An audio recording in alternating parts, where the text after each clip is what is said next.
Salut à tous, c'est Yvan. On se retrouve pour une nouvelle matinale mercato en ce mardi 8 juillet. Hier, un format un peu court avec le short, mais aujourd'hui, on repasse sur un format classique où, je vous rappelle, on évoque les officialisations des dernières 24 heures avec le menu que vous avez juste ici qui va défiler tout au long de la vidéo pour ne rien manquer de cette actualité mercato. On commence donc par l'info du jour. Elle concerne un ancien parisien.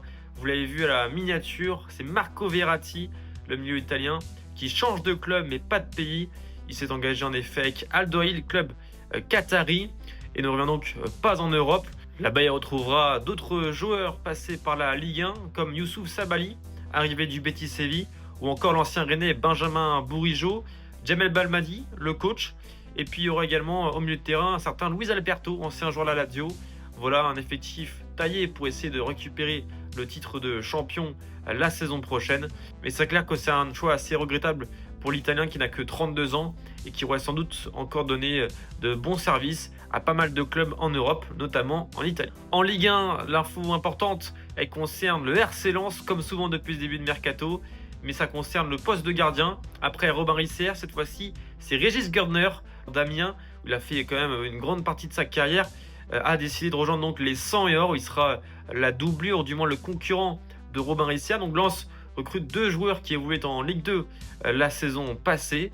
Voilà, il fallait remplacer Kofi et Ryan, c'est chose faite. Maintenant Lens pourra passer à l'attaque pour d'autres postes. Et on parle d'ailleurs de la piste Le Cardinal, l'ancien joueur du RC Lens justement pourrait revenir, lui qui joue du côté du Stade Brestois. En Ligue 2, Saint-Etienne a lâché le gros chèque pour recruter le défenseur portugais Chico Lamba qui évoluait du côté d'Arouca en D1 portugaise. Un prix 6 millions plus 2 de bonus, soit au total de 8 millions.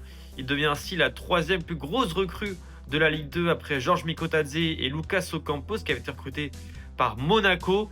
Voilà une grosse recrue pour Saint-Etienne qui montre clairement des ambitions de remonter en Ligue 1 dès la prochaine saison.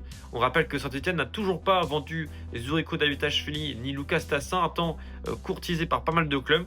Et peut-être que les Stéphanois vont réussir à conserver leurs deux meilleurs éléments offensifs pour donc remonter de suite. Et le transfert en Ligue 2 à évoquer, c'est le jeune Moussa Soumano qui évolue du côté d'Ajaccio, un attaquant très prometteur qui quitte la Corse. On sait qu'Ajaccio a des difficultés financières et pourrait déposer le bilan ou du moins être relégué en national. Et bien du coup, ils ont décidé de vendre Moussa Soumano du côté de Breda aux Pays-Bas. À l'étranger, on commence par la Bundesliga où le promu Hambourg a annoncé le départ du défenseur français Lucas Perrin, ancien joueur de Marseille et de Strasbourg. Le défenseur central s'est engagé avec le Sporting Gijón en deuxième division espagnole. En première ligue, c'est un autre départ qui a été officialisé, cette fois-ci libre. C'est Callum Wilson qui quitte les Magpies après 5 saisons intéressantes du côté de Newcastle. Il devrait pourquoi pas rester en première ligue, notamment signé chez un promu. Affaire à suivre. En Serie A, c'est l'Udinese qui va chercher à miser sur un jeune français, Camara, capitaine de l'équipe de France U17 qui évolue à Montpellier. D'après l'équipe, le transfert est effectué. Et puis, deuxième transfert en Serie A, c'est celui de Nicolas Kuhn, ailier droit allemand qui évoluait du côté du Celtic. Il a fait une très grosse saison, le joueur formé au Bayern Munich, et va s'engager du côté de Com, qui est très actif en ce début de mercato. On parle d'un transfert de 17 millions d'euros d'après Fabrizio Romano. En Liga, c'est un joli coup que vient de signer le Rayo Vallecano en recrutant le défenseur central olympique de Marseille, Luis Felipe, qui n'a pas réussi à s'imposer dans la région phocéenne. Il était notamment passé par le Betis Séville et la Lazio avant donc d'arriver à Marseille en provenance de l'Arabie Saoudite l'hiver dernier. Malheureusement, il n'aura donc tenu que 6 petits mois du côté de l'OM et va donc de tenter de se relancer au Rayo Vallecano, une équipe intéressante de la Ligue 1. Et enfin, dans le reste du monde, l'Arabie Saoudite est encore très active, notamment Al-Qadsiya, qui a annoncé le recrutement de Bonsouba et les droits ghanéens de Genk contre 17 millions d'euros. Allez, on termine comme chaque jour avec le quiz du jour. Il n'y en a pas eu hier, mais on le retrouve aujourd'hui.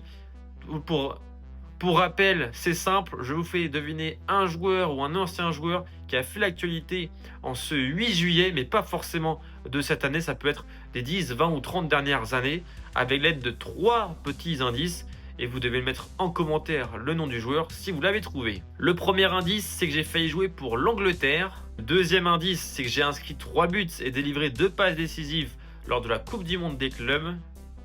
Et enfin, le troisième et dernier indice, je suis international français. Si vous avez trouvé le joueur, comme je vous l'ai dit, n'hésitez pas à le mettre en commentaire. Je vous dirai si c'est le bon. Mais avant de vous quitter, une grosse annonce à vous faire. Comme vous l'avez vu hier, il n'y a pas eu de tu signes ou tu signes pas comme chaque jour. Mais c'est pour une bonne raison.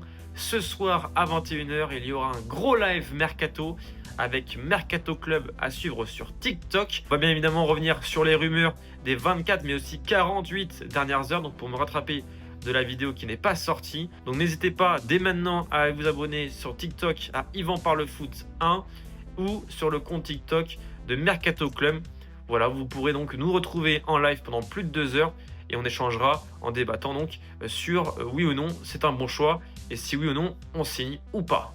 J'espère que la vidéo vous aura plu. Si c'est le cas, n'hésitez pas à liker. Et moi, je vous dis donc à ce soir ou à demain matin pour la matinale Mercato. Ciao!